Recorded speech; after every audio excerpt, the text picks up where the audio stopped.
Magandang araw, Bayang Pilipinas. So, araw ng linggo, pero eto, may trabaho pa rin ako. Ako kasi yung tao na 'pag may naisip akong trabaho, kahit anong oras 'yan, ay gagawin ko talaga. Minsan nga nangyayari, hating gabi, bago ako matulog may naisip akong kailangan kong ilista at kailangan kong tandaan, ay gigising pa ako niyan or babangon pa ako para magsulat. So, gano'n ako kadisiplinado pagdating sa mga trabaho na importante na dapat hindi nakakalimutan. So, alam ko naman yan kung sobrang importante talaga yan, kahit gisingan ko talaga yan ng pag naisip ko na halimbawa nakalimutan kong gawin ngayon at naisip ko mamayang gabi ko naisip bago ako matulog kahit antok na ako niyan. Hindi ko talaga pinapalagpas yan. Talagang babangon ako, pupunta ako sa table ko, isusulat ko, ganun ako. Kasi 'pag nakalimutan ko 'yan, hindi na ako gaano makakatulog. Ako kasi yung tao na kapag alam kong may importante akong dapat gawin kinabukasan na hindi ko naisulat, ay baka makakalimutan ko, ay hindi ako nakakatulog o napuputol-putol yung tulog ko dahil doon sa trabaho na yun na kailangan kong gawin bukas at baka makalimutan ko. So, para makatulog ako ng maayos, tinatapos ko talaga ang mga kailangan kong tapusin. Nililista ko yung mga dapat ilista. So ayan, medyo nag-iisip nga ako niyan dahil memorandum ang ginagawa ko niyan, memo.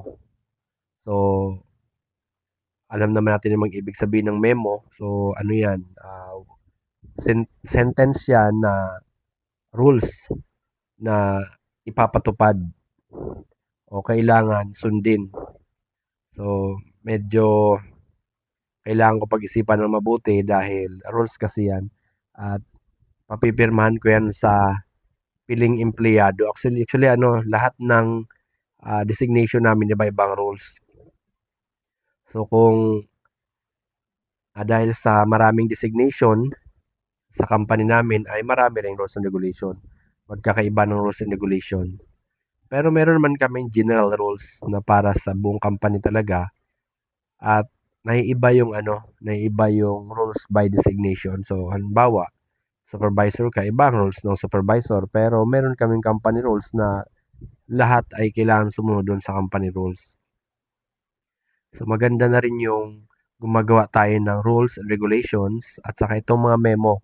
Kasi ang memo kailangan tong maintindihan ng mabuti nung pipirma nung parties o nung empleyado na pipirma at isinusulat ko ito sa Tagalog at nilalagyan ko pa yan ng note na basahin ng mabuti at intindihin bago pirmahan.